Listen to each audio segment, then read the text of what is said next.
नमस्कार, मैं हूं सत्यपाल और आप देख रहे हैं CWB हिंदी न्यूज। शक संवत 1946 विक्रम संवत 2081 आज वैशाख मास के शुक्ल पक्ष की द्वादशी तिथि और दिन सोमवार है। तदनुसार अंग्रेजी तारीख 20 मई सन 2024। द्वादशी तिथि सोमवार दोपहर 3:59 तक रहेगी। उसके बाद त्रयोदशी तिथि लग जाएगी। सबसे पहले आज के मुख्य समाचार। हरियाणा के इन जिलों में 20 मई से छुट्टियों की हुई घोषणा। भीषण गर्मी के चलते लिया ये फैसला। हरियाणा, पंजाब, चंडीगढ़ में गर्मी ने ढाई सितम। हरियाणा के इन जिलों में हालात हुए बदतर। जारी हुआ मौसम विभाग का पूर्वानुमान। हरियाणा में 25 मई को वोट डालने के बाद अपलोड करें सेल्फी, मिलेगा 10,000 रुपये तक का इनाम। हरियाणा में छात्रों को नहीं काटने होंगे CHC के चक्कर। सरकारी स्कूलों में अपडेट होंगे आधार कार्ड। हरियाणा में कांग्रेस को बड़ी सफलता। पूर्व पंचायत मंत्री एवं JJP विधायक ने दिया पार्टी को समर्थन।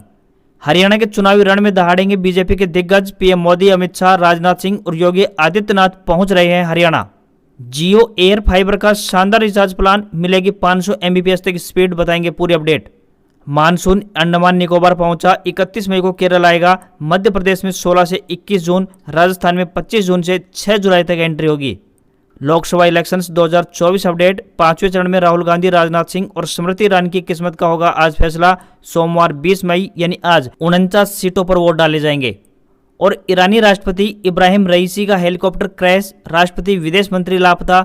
अजरबैजान से लौटते समय हुआ हादसा। बारिश व कोहरे के कारण रेस्क्यू में आ रही है मुश्किलें। और अब खबरें विस्तार से। हरियाणा, पंजाब और चंडीगढ़ समेत उत्तर भारत के कई राज्यों में भीषण गर्मी पड़ रही है। मौसम विभाग द्वारा हरियाणा के 5 जिलों में हीट वेव का अलर्ट जारी किया गया है, जिनमें महेंद्रगढ़, रेवाड़ी, सिरसा, भिवानी और चरखी दादरी शामिल है। मौसम विशेषज्ञों का मानना है कि राजस्थान से आने वाली हवाओं के कारण हालात ज्यादा खराब हो गए हैं। अनुमान है कि आज या कल से धूल भरी आंधी चल सकती है। फिलहाल 22 मई तक कोई भी राहत मिलने की आशंका नहीं है। विशेषज्ञ द्वारा बुजुर्गों और बच्चों को घर में रहने की सलाह दी गई है। फिलहाल हरियाणा के कई राज्यों में तापमान 46 डिग्री सेल्सियस को पार कर गया है। 25 मई से नौतपा भी शुरू होने वाला है। यह 8 जून को दोपहर 1:16 तक रहेगा। इन 9 दिनों में जबरदस्त गर्मी का प्रकोप देखने को मिलेगा। हिंदू पंचांग के अनुसार हर साल ज्येष्ठ के महीने में 9 दिन सूर्य देव प्रचंड गर्मी बरसाते हैं। इन्हीं दिनों को नौतपा कहा जाता है। बीच बीच में 1 या 2 पश्चिमी विक्षोभ से कुछ राहत जरूर मिल सकती है। कई जगह बादलवाई देखने को मिलेगी और कहीं कहीं हल्की बूंदाबांदी भी हो सकती है। हरियाणा में गर्मी 31 मई तक अपने चरम पर रहेगी। Central board of secondary education यानी CBSE बोर्ड के 10वीं और 12वीं के एग्जाम के लिए री एवेल्युएशन प्रोसेस शुरू कर दी गई है। इसके लिए एप्लीकेशन प्रोसेस 17 मई से प्रारंभ हो चुकी है। ऐसे स्टूडेंट्स जो बोर्ड एग्जाम में अपने मार्क्स से नाखुश हैं और अपनी आंसर शीट को दोबारा से चेक कराना चाहते हैं, तो वो बोर्ड के ऑफिशियल वेबसाइट cbse.gov.in पर जाकर अप्लाई कर सकते हैं। मार्क्स वेरिफिकेशन के बाद स्टूडेंट्स अपनी आंसर शीट की फोटोकॉपी देख सकते हैं। वेरिफिकेशन में स्टूडेंट्स ये चेक कर सकते हैं कि आंसर शीट में उनकी परफॉर्मेंस के हिसाब से उन्हें कैसी मार्किंग मिली है, सभी क्वेश्चन पर मार्क्स मिले हैं या फिर नहीं, और टोटल नंबर ऑफ मार्क्स की गिनती में कोई गड़बड़ी तो नहीं है। इसके बाद भी अगर कोई स्टूडेंट्स अपने मार्क्स से संतुष्ट नहीं है तो वो वेरिफिकेशन के बाद री एवेल्युएशन के लिए अप्लाई कर सकता है। क्लास 12th के स्टूडेंट्स 17 से 21 मई के बीच और क्लास 10th के स्टूडेंट्स 20 से लेकर 24 मई के बीच वेरिफिकेशन के लिए अप्लाई कर सकते हैं। हरियाणा, दिल्ली, राजस्थान, उत्तर प्रदेश समेत देश के कई राज्य आजकल भीषण गर्मी की चपेट में हैं। भीषण गर्मी को देखते हुए मौसम विभाग द्वारा एडवाइजरी जारी करते हुए लोगों को ज्यादा जरूरी न होने पर घर से बाहर न निकलने की अपील की गई है। शरीर को झुलसा देने वाली गर्मी में विद्यार्थी भी स्कूल में जाने को विवश हैं। इसी बीच हरियाणा विद्यालय शिक्षा निदेशालय की तरफ से प्रदेश के सभी उपायुक्तों को पत्र जारी करते हुए जिलों की DC को स्कूलों की छुट्टी करने की पावर दे दी है। इसी क्रम में प्रदेश के सिरसा जिले में उपायुक्त द्वारा सभी सरकारी, प्राइवेट और सहायता प्राप्त विद्यालयों को 20 से लेकर 24 मई तक बंद रखने का ऐलान कर दिया है। इसी अवधि के दौरान बाल वाटिका से 8वीं कक्षा तक के विद्यार्थियों का अवकाश रहेगा। इस संबंध में आधिकारिक नोटिस भी जारी कर दिया गया है। वहीं चरखी दादरी के उपायुक्त मनदीप कौर ने भी जिले के सभी स्कूलों में भीषण गर्मी को देखते हुए आज यानी 20 मई से लेकर आगामी आदेशों तक अवकाश घोषित कर दिया है। इसी क्रम में कैथल और कुरुक्षेत्र में भी पहली कक्षा से लेकर 5वीं तक के विद्यार्थियों को आज से 24 मई तक छुट्टी की घोषणा कर दी है। अगर आगे भी ऐसे ही गर्मी रही तो DC अपने स्तर पर छुट्टी बढ़ाने का निर्णय ले सकते हैं। हरियाणा में लोकसभा चुनाव के लिए छठे चरण में 25 मई को मतदान होगा। इस बार सूबे में मतदान प्रतिशत बढ़ाने के लिए चुनाव आयोग द्वारा एक नई पहल की शुरुआत की गई है। इसमें स्कूली बच्चों को जोड़ा गया है और इसके लिए उन्हें नगद पुरस्कार से सम्मानित किया जाएगा। इस पहल के तहत बच्चों को अपने माता पिता को मतदान करने के लिए प्रेरित करना होगा और मतदान के दिन वोट करने के बाद परिवार के मतदाताओं की उंगली पर लगी नीली स्याही के साथ सेल्फी अपलोड करनी होगी। जिला स्तर पर ड्रा के माध्यम से पहले, दूसरे व तीसरे स्थान पर रहने वाले विजेताओं को क्रमशः 10,000 रुपए, 5,000 रुपए और 2,500 रुपए का नगद इनाम दिया जाएगा। सेल्फी अपलोड करने के लिए ceo.haryana.gov.in पोर्टल पर एक लिंक विकसित किया गया है, जो कि मतदान के दिन यानी 25 मई को सुबह 7 बजे से लेकर रात 8 बजे तक एक्टिव रहेगा। हरियाणा में जननायक जनता पार्टी यानी जेजेपी के एक और विधायक ने दूसरी पार्टी का समर्थन करने का फैसला ले लिया है। टोहाना से जसपा विधायक एवं पोरू की गठबंधन सरकार में पंचायत मंत्री रहे देवेंद्र सिंह बबली ने अपने समर्थकों से रायशुमारी कर लोकसभा चुनाव में सिरसा लोकसभा सीट से कांग्रेस प्रत्याशी कुमारी शैलजा को समर्थन देने का ऐलान कर दिया है। देवेंद्र बबली ने कहा है कि पिछले दिनों उन्होंने अपने समर्थकों से वोटिंग के जरिए राय मांगी थी, जिसमें से 74% लोगों ने उन्हीं पर फैसला छोड़ते हुए कहा कि आप जो भी निर्णय लेंगे हमें उस पर सहमति होगी। वहीं 9% लोगों ने बीजेपी में शामिल होने की राय दी, जबकि 17% लोग चाहते थे कि कांग्रेस पार्टी का दामन थामा जाना चाहिए। पूर्व पंचायत मंत्री ने कहा कि हरियाणा में 6 महीने के बाद विधानसभा चुनाव होने हैं। टोहाना को कैसे प्रगति के पथ पर आगे दौड़ाया जाए और उसको अपनी मंजिल पर पहुंचाने के लिए किस राजनीतिक दल का समर्थन किया जाए, उसको लेकर बड़ी दुविधा बनी हुई थी, लेकिन समर्थकों की रायशुमारी से इसे दूर कर लिया गया है। उन्होंने कहा कि पूरे हरियाणा में कांग्रेस पार्टी के प्रत्याशियों की मदद के लिए हर संभव प्रयास किए जाएंगे। सिरसा से कुमारी शैलजा के चुनाव प्रचार अभियान को मजबूती देने के लिए समर्थकों को दिशा निर्देश दे दिए गए हैं। हरियाणा की सबसे हॉट लोकसभा सीट रोहतक, जो 5 जाट बाहुल्य इलाकों यानी जींद, सोनीपत, झज्जर, भिवानी और हिसार से घिरी हुई है, पर चुनाव की जंग रोमांचक मोड पर पहुंच चुकी है। पूर्व मुख्यमंत्री भूपेंद्र सिंह हुड्डा इस लोकसभा सीट पर 4 बार सांसद रह चुके हैं, तो वहीं उनके पिता स्वर्गीय रणबीर सिंह हुड्डा ने 2 बार और बेटे दीपेंद्र सिंह हुड्डा ने 3 बार रोहतक लोकसभा सीट से जीत हासिल की है। वहीं अगर बीजेपी की बात करें तो साल 2019 में पार्टी ने रोहतक लोकसभा सीट के चुनावी रण को फतह करने में सफलता हासिल की थी। अरविंद शर्मा इस बार भी पार्टी की ओर से चुनावी रण में है, जबकि पिछली बार हार का सामना करने वाले मौजूदा राज्यसभा सांसद दीपेंद्र सिंह हुड्डा को कांग्रेस पार्टी ने फिर से अपना प्रत्याशी घोषित किया है। इस सीट पर दोनों पार्टियों के बीच कांटे की टक्कर देखने को मिल रही है। रोहतक में हुड्डा परिवार का राजनीतिक दबदबा होने के बावजूद इस सीट पर किसी भी पार्टी के प्रत्याशी की जीत हार में जाट व गैर जाट के समीकरण प्रभावी रहने वाले हैं। बता दें कि 25 मई को होने वाले मतदान में अब कुछ ही दिन शेष हैं, तो वहीं रोहतक लोकसभा के चुनावी रण को फतह करने के लिए हुड्डा परिवार ने पूरी ताकत झोंक दी है, जबकि बीजेपी किसी भी सूरत में इस लोकसभा सीट को खोना नहीं चाहती। वहीं हरियाणा कांग्रेस के दिग्गज नेताओं रणदीप सुरजेवाला, किरण चौधरी, कुमारी शैलजा, चौधरी वीरेंद्र सिंह आदि की बात करें तो यहाँ पर अभी तक कोई भी चुनाव प्रचार के लिए नहीं पहुंचा है। ऐसे में रोहतक का रण जीतने के लिए हुड्डा परिवार अकेले ही संघर्ष कर रहा है। हुड्डा परिवार के लिए रोहतक सीट से जीत हासिल करना किसी चुनौती से कम दिखाई नहीं दे रहा है। एक समय भूपेंद्र सिंह हुड्डा के लिए अपनी किलोई विधानसभा सीट खाली करने वाले पूर्व मंत्री कृष्णमूर्ति हुड्डा कांग्रेस छोड़कर बीजेपी का दामन थाम चुके हैं, तो वहीं रोहतक जिले में आईएनएलडी के कद्दावर नेता रहे सतीश नांदल भी बीजेपी में शामिल हो चुके हैं। वहीं पूर्व प्रदेशाध्यक्ष रहे सुभाष बराला और ओम प्रकाश धनखड़ का साथ भी अरविंद शर्मा को मजबूती प्रदान कर रहा है। तो वहीं अरविंद शर्मा ने पूर्व मंत्री मनीष ग्रोवर का मनोहर लाल खट्टर से मनमुटाव दूर करवा दिया है, जिसका फायदा भी उन्हें मिल रहा है। वहीं दूसरी तरफ जेजेपी पार्टी ने रोहतक लोकसभा सीट से जाट प्रत्याशी को टिकट देकर कांग्रेस पार्टी के वोट बैंक में सेंधमारी करने का काम किया है। हालांकि दीपेंद्र हुड्डा मतदाताओं के सामने उनके लोकल होने के साथ चौधर इस संसदीय क्षेत्र में वापस लाने का मुद्दा उठा रहे हैं, लेकिन फिर भी जीत हासिल करने के लिए खूब पसीना बहा रहे हैं। रोहतक की महम, गढ़ी सांपला, किलोई, रोहतक और कलानौर, झज्जर जिले की बहादुरगढ़, बादली, झज्जर व बेरी तथा रेवाड़ी जिले की कोसली विधानसभा सीट के क्षेत्रफल में यह लोकसभा सीट फंसी हुई है। हालांकि पिछले चुनाव में दीपेंद्र हुड्डा को मात्र 7,500 वोटों से हार का सामना करना पड़ा था, लेकिन कोसली विधानसभा क्षेत्र से दीपेंद्र करीब 75,000 वोटों से पिछड़ गए थे और यही बढ़त आखिर में जाकर अरविंद शर्मा की जीत का कारण भी बनी थी। इस बार दीपेंद्र हुड्डा का पूरा फोकस कोसली विधानसभा से ज्यादा वोट हासिल करने पर है। ऐसे में रोहतक लोकसभा की चुनावी रण आए दिन दिलचस्प होते जा रहे हैं।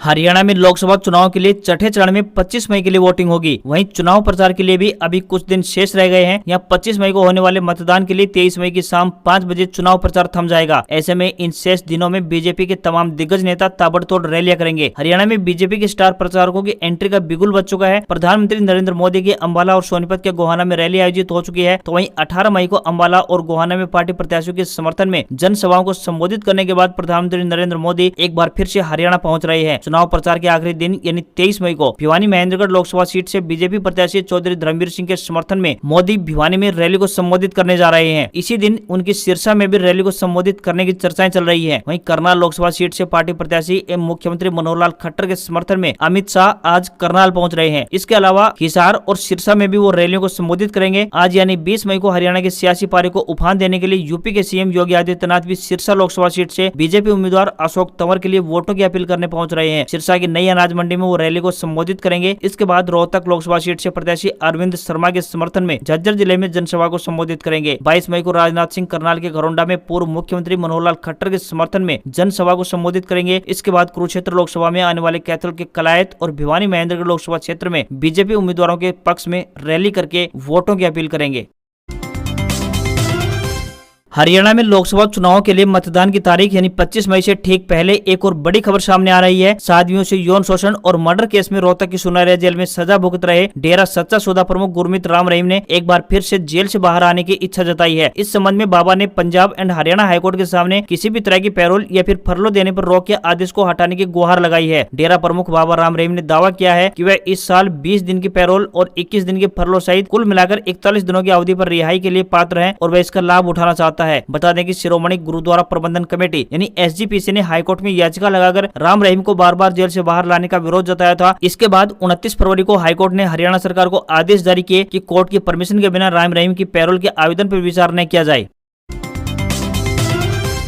हरियाणा में स्कूली बच्चों के लिए एक राहत भरी खबर सामने आई है। स्टूडेंट्स को सरकारी योजनाओं का लाभ उठाते समय किसी भी तरह की कोई दिक्कत न हो, इसके लिए करनाल जिले के सभी सरकारी स्कूलों में आधार अपडेट करने की व्यवस्था की गई है। शिक्षा विभाग के इस फैसले से बच्चों और उनके परिजनों को अब सीएचसी सेंटर पर भागदौड़ करने की आवश्यकता नहीं पड़ेगी। जिला शिक्षा विभाग की ओर से इस संबंध में सभी स्कूल मुखियाओं को पत्र जारी कर दिया गया है। इस पत्र में 16 से 28 मई तक निर्धारित क्षेत्र में स्कूलों के अनुसार शेड्यूल जारी कर दिया गया है और स्कूल मुखिया को इसकी जिम्मेदारी सौंप दी गई है। तय शेड्यूल के मुताबिक यदि किसी स्कूल के स्टूडेंट्स आधार कार्ड अपडेट में जाते हैं तो समय आगे बढ़ाया जा सकता है। बता दें कि सरकारी स्कूलों के 5 से 7 साल आयु वर्ग के बच्चों के सामने सबसे ज्यादा परेशानी आ रही है, क्योंकि इनका आधार कार्ड पहले से बना हुआ नहीं होता है। ऐसे में जब तक विद्यार्थियों की आईडी व आधार अपडेट नहीं होगा तब तक वह सरकारी योजनाओं का फायदा नहीं उठा सकता है। इस कारण विद्यार्थियों की आईडी अपडेट करने के लिए स्कूलों में आधार शिविर शुरू किए गए हैं।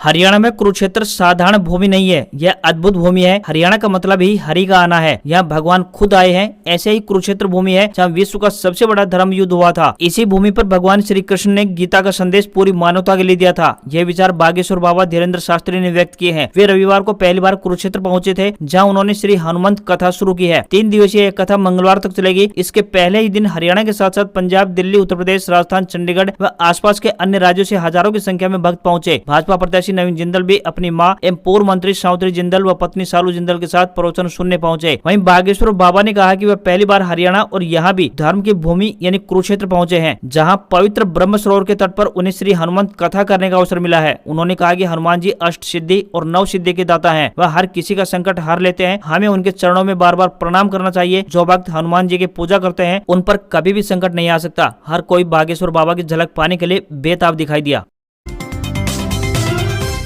ईरान के राष्ट्रपति इब्राहिम रईसी का हेलीकॉप्टर रविवार यानी 19 मई को क्रैश हो गया। उनके साथ विदेश मंत्री हुसैन अमीर अब्दुल्लाहियन भी सवार थे। ईरान के गृह मंत्री ने बताया कि हादसे के बाद से राष्ट्रपति इब्राहिम रईसी से कोई संपर्क नहीं हो सका है। पिछले कई घंटों से उनकी तलाश जारी है। बारिश और घने कोहरे के कारण रेस्क्यू में दिक्कतें आ रही है। वहीं ईरान के स्टेट मीडिया IRNA के मुताबिक रईसी 19 मई की सुबह अजरबैजान के राष्ट्रपति इल्हाम अलीयेव के साथ एक बांध का उद्घाटन करने पहुंचे थे। अरास नदी पर बनाया तीसरा बांध है, जिसे दोनों देशों ने मिलाकर बनाया है। वापस लौटने के दौरान ईरान के वर्जेगन शहर में रईसी का हेलीकॉप्टर क्रैश हो गया। यह जगह अजरबैजान की सीमा के बेहद करीब है। इंग्लिश न्यूज चैनल अल जजीरा के मुताबिक बात करें तो स्टेट टेलीविजन ने बताया कि सर्च में जुटी रेस्क्यू टीम को क्रैश हेलीकॉप्टर मिल गया है। हालांकि ईरानी रेड क्रिसेंट ने इन दावों को खारिज किया है। ईरानी राष्ट्रपति रईसी का हेलीकॉप्टर जहां दुर्घटनाग्रस्त हुआ है वह जंगली इलाका है। इलाके में बारिश हो रही है और घना कोहरा भी छाया हुआ है। मौसम विभाग ने रेस्क्यू वाले इलाके में रात भर बारिश और घना कोहरा छाए रहने की आशंका जताई है। वहीं भारत के प्रधानमंत्री श्री नरेंद्र मोदी ने सोशल मीडिया पर जारी मैसेज में कहा कि ईरान के राष्ट्रपति रईसी के हेलीकॉप्टर क्रैश की खबर से मैं चिंतित हूं। मैं उनके स्वस्थ होने की कामना करता हूं। हम इस मुश्किल घड़ी में ईरान के साथ हैं।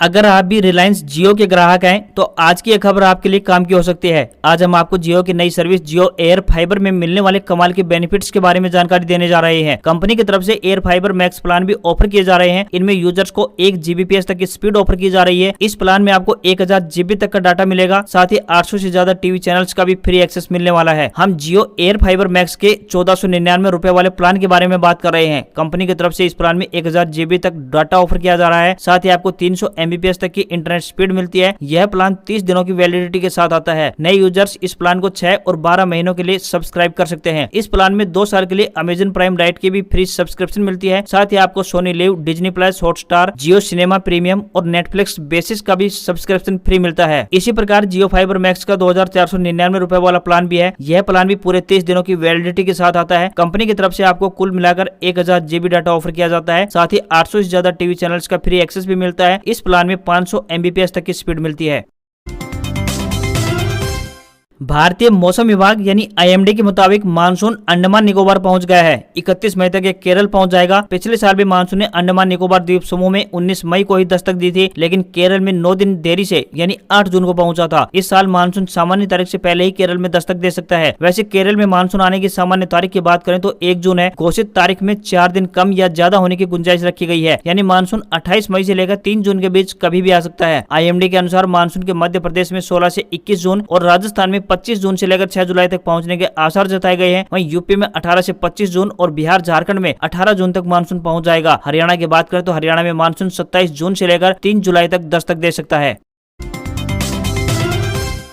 हरियाणा के कैथल में रविवार को पाई अनाज मंडी में किसान रैली आयोजित की गई। किसानों की ओर से प्रदेश भर में शुरू की गई इंसाफ यात्रा का समापन भी इसी रैली में हुआ। किसान नेता जगजीत सिंह डल्लेवाल, अभिमन्यु कोहाड़ व अन्य वक्ताओं ने भाजपा सरकार द्वारा किसानों के साथ की गई नाइंसाफी पर जानकारी दी गई। आह्वान किया गया कि किसान भाजपा को वोट से चोट करें। किसान आंदोलन में जान गंवाने वालों को 2 मिनट का मौन श्रद्धांजलि भी दी गई। जगजीत सिंह डल्लेवाल ने कहा कि प्रदेश के बॉर्डरों पर 13 फरवरी से चल रहे आंदोलन के दौरान किसानों के साथ हरियाणा भाजपा सरकार ने कैसी बर्बरता की है ये सभी को पता है। किसानों पर गोलियां छोड़ी गई, इससे किसानों की आंखों की रोशनी चली गई तो कई किसानों की जानें भी चली गई। इस गोलीकांड को किसान कभी भी भूल नहीं सकते। उन्होंने कहा कि किसानों का संघर्ष जारी रहेगा। हरियाणा व पंजाब के बॉर्डरों पर अभी भी किसानों का धरना चल रहा है। जब तक किसानों की मांगे नहीं मानी जाती तब तक उनका आंदोलन आगे भी ऐसे ही जारी रहेगा। जगजीत सिंह डल्लेवाल ने कहा कि आंदोलन में किसानों के साथ जिस प्रकार से नाइंसाफी हुई है उसकी वजह से आज भाजपा के नेताओं को गाँव में घुसने तक नहीं दिया जा रहा है। आज खबरों में बस इतना ही। देखते रहिए आपका अपना हरियाणा का सबसे बेहतरीन news channel CWB Hindi news. नमस्कार। इसी आशा के साथ